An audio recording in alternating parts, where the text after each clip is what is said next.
We are going to be talking about the conversion of sports fans into sports bettors. There's a lot of discussion that's going on right now. Is it possible? Is it a pipe dream? And so we're going to have everybody come on up and talk about it. Come on up. We've got Melissa from iGaming Capital. We've got Will Green, who's an industry veteran. Laila is an industry veteran. We've got a couple people that are just getting mic'd up as we speak.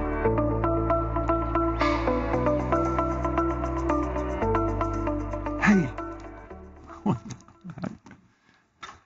Pierre and Ryan as well. I know you guys couldn't get enough of me last time. I am going to moderate this panel as well. So I think collectively we have about 50 years of experience in iGaming on stage. Very interesting. Everybody's talking about customer acquisition. Everybody's talking about the growth of the industry.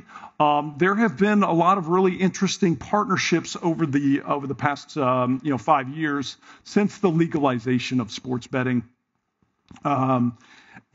Media companies, sports media companies have tried to do it themselves. They have gone from Fox to Fox Bet or Fubo to Fubo Bet.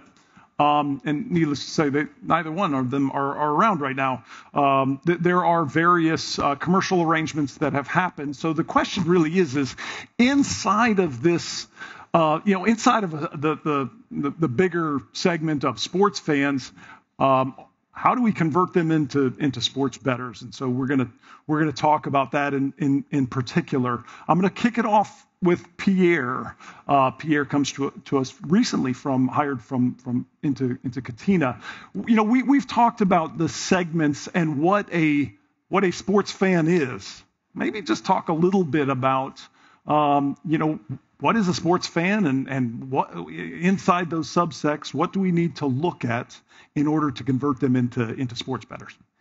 Yeah, thanks, Dan. Very appropriate question for me, having spent, I would say, the last 7 years in big media at Warner Brothers and at Fox most recently before joining Catena in November. And sort of having spent time thinking through player journeys and cohorts and the different segments, I would say, I don't know, I think what was lost a little bit with some of the big media companies, at least certainly that I've worked on, is sort of that lack of understanding of consumer cohorts and sports bettors, right? It isn't just the one size fits all, right? I often use, for those that know me, the swimming pool analogy, right? Where you have your sharps or your high volume players that are really kind of swimming at the deep end of that pool. And then you may have kind of that, I don't know, less active, but still very active bettors that are sort of towards the shallow end of the pool, right? And then you have clearly your enthusiasts, the more casual users that, perhaps are dabbling in social or some of the free-to-play experiences or even DFS Plus or sweeps that are, kind of in the pool facility, but maybe have dipped their pinky toe into the water.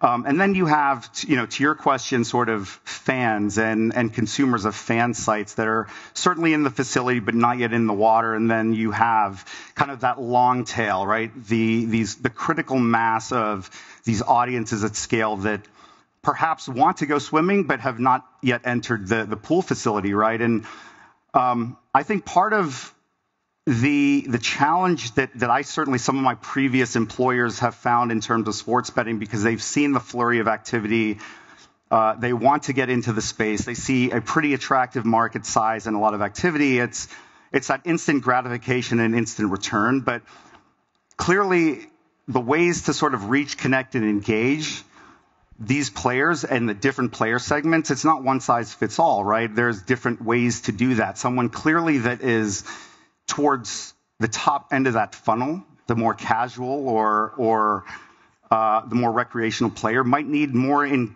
education, might need more gamification or a softer product, right? But ultimately, it's different tactics, different pathways, and different journeys, and ultimately that does take time, right? And I think that's why we're also seeing some media partners that are, and partnerships that are not necessarily progressing very well and or, pulling out or separating ways.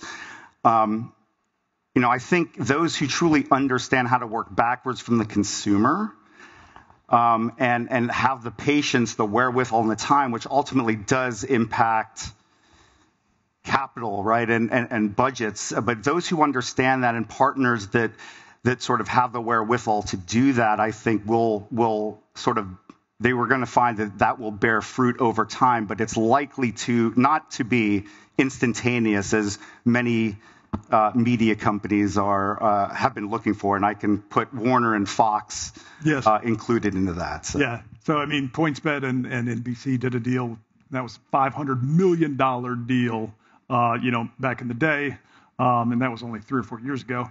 But these were massive relationships, and a lot of money, has changed hands. Melissa, just from an operator's perspective, and you've got years of experience operating, maybe just take us through, when you're looking at customer acquisition, or as operators are looking at customer acquisition, what are the things that you're thinking about as people are saying, oh, there's all these sports fans. What are some things that you're thinking about? One of the things that I've noticed is that media companies tend to overvalue the value of their databases as sports bettors, and I feel like that's a wishful thinking. So I'm more of the dream than the reality. Right. And that what baffles me is that this industry is on the sports betting side is 5 years old here, but it's not new over in Europe, and this is something that has been tried and tried again, and I'm kind of a little tired of hearing but it worked for Sky Bet, right? And at the end of the day, what most people don't realize is Sky Bet was more of a venture capital fund than it was a media company. They acquired like 50 companies, and with their leadership, which they had excellent leadership, they were able to pivot and said that one was working, and we're going to jump all over that. And that's why they were successful, not because the Sky Bet brand or the database or the viewership all of a sudden became sports bettors. It was more because they were just really good at acquiring companies. And so when I was approached by Sports Illustrated before the 888 deal, and a typical scenario of a company that, overvalued what it had in terms of the ability to turn the Sports Illustrated player into a bettor. And, I'm interested. I think that ESPN has done a good job in the beginning so far. I mean, they certainly spent a lot of money in November. Yes. And we'll see how that trend, the numbers aren't looking like they're going a great direction. Sure. But, I do think that they've done a great job as best as they could. Sure. But I'm not sure if that's good enough, at least for the price that was paid. Right.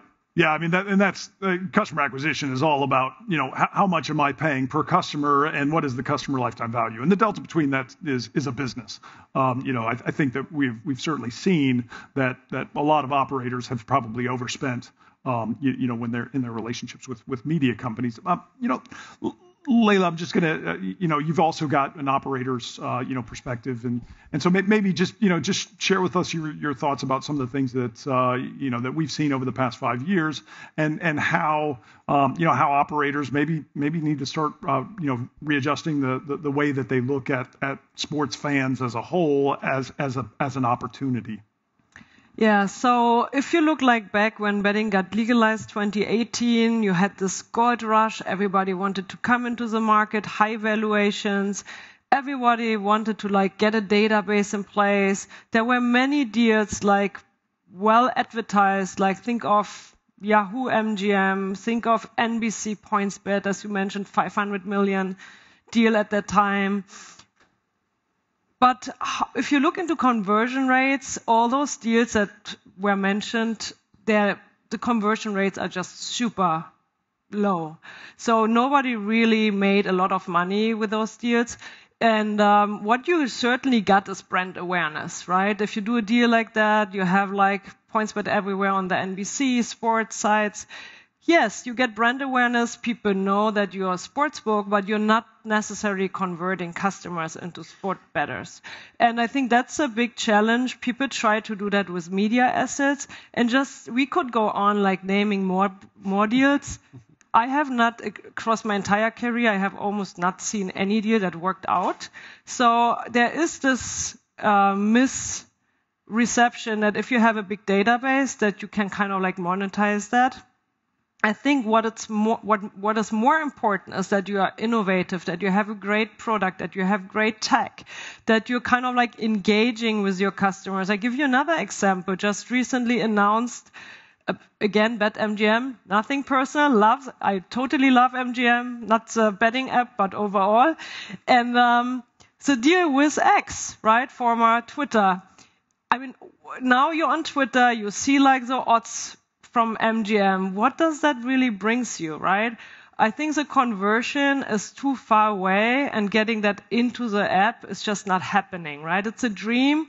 You want brand awareness, get that. That works. Getting paying customers, no. I bet everybody in this room it's not working out well. And the problem is from an operator's perspective. You want that traffic in your app. You want to know the customer.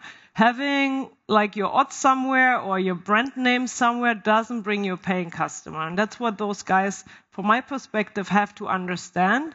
And before nobody understands that and uses modern technology and interesting solutions to engage those customers, you will not make any money. And the market in the US is just too competitive to kind of like keep doing deals like that don't bring you paying customers. Yeah, it's really, really interesting. So then, you know, we're trying to figure out, okay, so what does it look like if I'm coming into that deal? You know, Fanatics took over that PointsBet deal with NBC. You know, Jason, you build products that appeal to various you know, types of personas, various segments of the market. You know, how are you seeing maybe that educational component that we're all talking about? I mean, we know that, you know, there's a lot of Americans that have placed wagers, but there's a lot that have not. You know, what does that look like for you? Did you say Ryan? Oh, yes. Sorry. No. Ryan. Okay. Sorry. I said Jason. Sorry, Ryan. Yeah, all good. Off to a hot start. I only have 2 of the collective 50 years of sports betting experience, so I understand. Yeah, so I think that there's so much attention paid to the initial conversion of getting someone to sign up, and that really leaves behind a lot of the jobs to be done for bettors once they are inside the application. So you reference, you know, showing odds on Twitter, that might be good for brand awareness, but is that actually actionable in any way? Does that really tie the Twitter experience together with the betting experience? And, you know, the answer is no. And I think a lot of that is because sports books aren't incentivizing their media partners to continually do all those jobs that bettors need on an ongoing basis. So companies like OddsJam and Betting Pros and JuiceReel and WagerWire are filling those gaps, but they're forced to look for other monetization outlets other than affiliate fees. So the incentives are misaligned. So I think there's a huge opportunity for companies like ESPN or other media companies to actually build a meaningful shared experience between those 2 platforms other than here's a CTA, here's a bonus code, sign up, and then, you know, figure it out within the sportsbook. And is an ESPN, I mean, is that something that's in their DNA? I think, you know, we're 5 years down the line, and so I'm going to go back to you and just say, sometimes they're just media companies, and they're just trying to collect as many eyeballs and sell as much advertising as possible. Do they care about the engagement, which might be a little more nuanced, to find the sports bettors and to convert them? I'll start with Jason. I'm sure we've got a couple of people that. Yeah, no, I don't think that they are really incentivized to do so, right? They have the deal in place in such a way that the brand is kind of what they're getting paid for and the eyeballs, but not necessarily the ongoing engagement. So that's likely the issue there. Thoughts, Melissa? You know, I look at some of these media companies and I question, you know, are they just out for the money? Are they not looking at the long-term implications of how this can negatively impact their brand if they're partnering with the wrong company? You know, I've been working with Superbook since 2018. They were the bookmaker of choice for ESPN. Sure. Why? Because they're an odds maker. They're not just a bookmaker. They set the lines for Vegas. And so when ESPN wanted to put the lines up, they would go to Superbook. And then they came around and said, now you have to pay us for that. And we're like, we're not going to pay you for that. And so they went with another bookmaker who couldn't get the lines up. Yes. And I just question, at what point does it possibly hurt your core business? Sure. But if I'm getting $150 million in a year, then that solves a lot of problems. Let's talk about some more additional opportunities to acquire customers. Will, what are your thoughts about that elusive sports fan that's really not trying to, we're trying to get him to convert or her to convert. What does that look like for you? Yeah, I mean, a lot of people up here have summarized, why they think this is trending more towards dream. Right. I am going to ask everybody. You gotta get everybody to come. I want to finish on where we can go for reality. Right. But Good. Everybody summarized all of the salient current points. Right. Obviously, we've done media to death. We've done teams to death. We've done leagues to death. We've dipped our toe in F&B a little bit. Laila mentioned, the X partnership, which I actually think could have a lot of potential. I have no inside information or data on that. Right. I don't know anything yet, but we've covered all the reasons why things have been really tough. I think it's fair to say that those partnerships have had a mixed bag of results at best, right? Yes. The key fundamental issue is you do not know who on your list wants to wager money on the outcome of a sporting event. Yes. You know who bought chicken wings. You know who bought a hat. That's fine. That's not necessarily bad, but don't tell me that's a list of bettors. So how do we get to a reality, right, where we're not saying, company X, you've got a great big database, that's wonderful. How much money can I give you for that, right? How do we go from that, which is just shooting an arrow into a dark field? Yes. How do we go from that to actually working as an industry cohesively? Maybe it's an operator, maybe it's a supplier, maybe it's a free-to-play game developer, maybe it's a sweepstakes developer, whatever it is. How do we work as an industry to build the product that definitionally goes to a third-party brand? You and I talk about this all the time on our texts and our threads and all that stuff. Affiliates that don't know they're affiliates. They don't know they're affiliates because no one's told them that they could be an affiliate. No one showed them the path. And I'm not saying they don't understand that betting exists. I'm saying implicitly no one's shown them the path. So how does a supplier or a vendor or an operator build a product and position it to those brands in a way where those brands say, oh, wow, and where that vendor can then turn around and say, we ran this tournament, we ran this contest, we ran this, whatever nomenclature you want to give it, with this brand for this set amount of weeks. And you know what? We're not calling it sports betting, but we mimicked sports betting. Sure. Right? We'll call it a sports prediction tournament. Hey, how about that? What do you know? Now I have that with that brand. If I'm an operator, hey, at the very least, I know that this smaller core, hopefully geographically honed subset of data of people that this brand has, what did they spend their time doing? They didn't buy chicken wings. They bought chicken wings so they could be in a sports prediction tournament.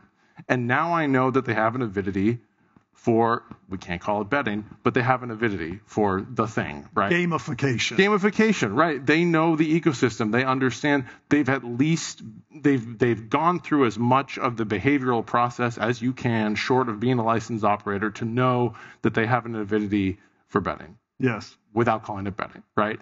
That's what I'm interested in. I think if we do that, I think if somebody comes up with a compelling way to shine a light for those brands on, hey, don't give away a Jeep Cherokee. Give people, right, the opportunity in California. Give people the opportunity in Texas, in British Columbia, in, Georgia, maybe, depending on legalization, right, to do this other thing. I think if we can shine a light on that, now we're talking about a whole different database of people, and I think it's really powerful. And to that point, the numbers, GeoComply just recently talked about the Super Bowl. And they said that there was 7.5 million accounts that wagered on the Super Bowl in 2023, and it was 8.4 million now. And the one angle is, wow, it's 900,000 more. But in the grand scheme of things, that's not much. That's a deceleration of the industry. And so to your point, that everybody wants to be a casual bookmaker. They want to attract casual fans. But what are you doing? How are they building tools in order to educate people about something as simple as a point spread? or minus 110. And Ron, to your point about building tools, there's the sophisticated gambler, but how are you all looking at other tools to actually help those operators with the education component to get them into the book? Absolutely. I think education is the key. And I think the core issue for operators is that when you open up a sportsbook app, you have two experiences to choose from. One is a endless list of alternate lines and markets that's really difficult to parse through, and you just want to place a couple bets that you think have a good chance to win, but it's overwhelming. And then you've got the obvious choices that they give a lot of real estate to on the homepage, but those are all, same game parlays, very high hold for the sports books that, I think a lot of bettors are kind of wise to the idea that maybe it's not a good idea to take the sportsbook's recommendation on exactly what bet I should place. So I think that there's a middle ground there where, companies like Props.Cash and Outlier do a good job of saying, here are some simple strategies to try to find some bets that you like and have conviction in.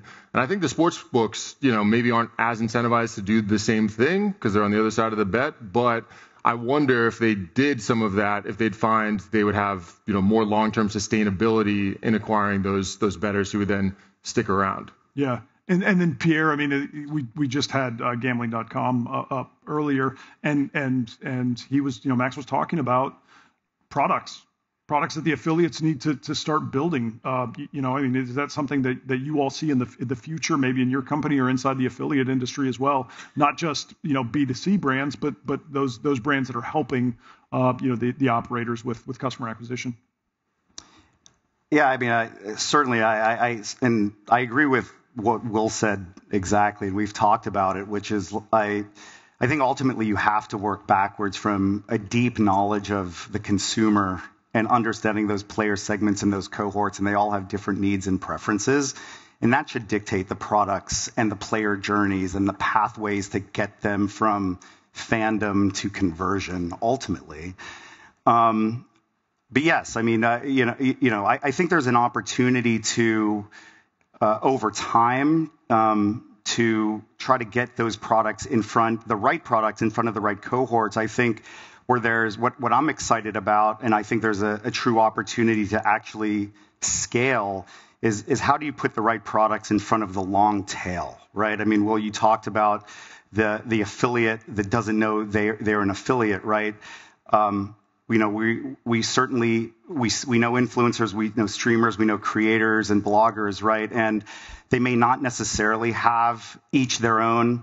Certainly some do, like Mr. Beast and others, but each their own. They may have just pockets of audiences, 50K, 150K sort of followings, but they typically have, or they can typically have, very high engagement and deep fandom, right? And so how do you put the right products in front of those cohorts of users? Because when you sort of collectively aggregate those, then that does become the long tail and the way to scale. Now, I think we should think long and hard about our ecosystem and which layer of the ecosystem is best to do that, right? Is it the media company that have their own core problems to solve? They have declining programmatic revenues and direct sold revenues. Their CPMs are going down. They're endemic. Advertisers are fewer and have more places to spend. And so you're right, they probably are chasing money. Is it the operators that are in a battle for market share and possibly battling regulators or whatnot? Could it be the affiliates that should necessarily understand those users deeply if they're doing things in the right way across all of the various pathways to attract those users, from classic affiliation on the SEO side to AI, right? Chat GPT, right? Intent doesn't always start with search, TikTok and others. So it's, what are the right products for the certain right cohort across the various touch points and pathways and the galaxies of ways you can reach consumers? I think that, to me, is not easy to solve, clearly, but I think that's where the industry must head to sort of make sort of player acquisition engagement, connection, scale. Nice. Just one really quick thing on that. When you talk about driving the right products for the right cohort, a lot of times that cohort can be the Mr. Beasts of the world, right? I barely know who that is. I feel weird saying that name. I think that's somebody online. That's a good man. But also sometimes that cohort can be very creaky, old, established brick and mortar brands. It can wide span. When you're dealing with that latter type of cohort, the pushback, at least that I hear about all the time, is doesn't matter who builds the product for them. Doesn't matter how amazing the product is. They just don't want to touch it. They just don't want to touch it. They're bureaucratic. They're slow. They think, oh, this kind of seems like betting. I don't know. We want to give away the Jeep Cherokee. We'll just do that. And to that I say, Kroger has sports betting kiosks. Where? Next to the lettuce, Dan. They've got it next to the lettuce. We've crossed over that Rubicon, right? Yeah. That is, the arc of history is bending in a direction to where that does not matter anymore. I'm not saying it doesn't matter entirely right now today. Sure. But I just want to sort of clarify that point, is that a lot of people really get hung up on that, no matter how good the delivery vehicle is, who builds it, how well it could fit with your customers. A lot of people get hung up on the fact that, oh, it just won't work. And we're just simply moving away from that. We have a convergence of retail and gamification and tech that I think will only continue down that path. When we talk about database, and Laila, I'm going to let you expand on this. When we talk about database, it's not about eyeballs watching a TV. Like, with utmost respect, that's not a real database. Like, do you know your customer, and are these brands that we're discussing, do they know their customer? If Mr. Beast utters one thing about giving away a car or helping out somebody with a house, like, everybody in that following completely knows about it and is relatively passionate about it. But when we talk about a database for a media company, obviously, typically that's not, Laila, it's not an email address, it's not a mobile phone, it's not even a state. You need more than that, right? You need to create that loyalty. You see that a lot in the US with those sign-up bonuses. People sign up, takes the bonus, spend it, or not coming back at all, right? So you have to create something that the customer wants to come back to you. You have to understand what your customer wants. You have to understand the data behind it. And you can only do that with innovative solutions. I remember previous in my life, I worked with Chalkline when I was an operator myself. Great data points behind that. There are other good solutions in the market, right? So you have to really understand the power of the data behind. And I have a suggestion for all the operators. Just stop doing those big media deals where you have almost no conversion, but focus on your product. Really create a great product, because if you look into the especially US products, I mean, they're all the same. There are no big differences when it comes to odds, when it comes to tools, to features. And that's why there's so much space for great innovative products here in the US. And I feel like that's something that I love to call them dinosaurs. They're not focused. They have all tech. They have not the best products in the market, and I should really have the focus on that. And because there is this gap in the market for great products, you see a lot of sweepstakes coming up. You see fantasy companies doing stuff that is not betting, right? So you see a lot of movement in the market because somebody or a lot of people are trying to close that gap. And there are people that are always looking for great products. It's at the end of the day engagement. It should be fun to watch sports and then play around with a solution that you have, if that's a sweepstake or a sports bet.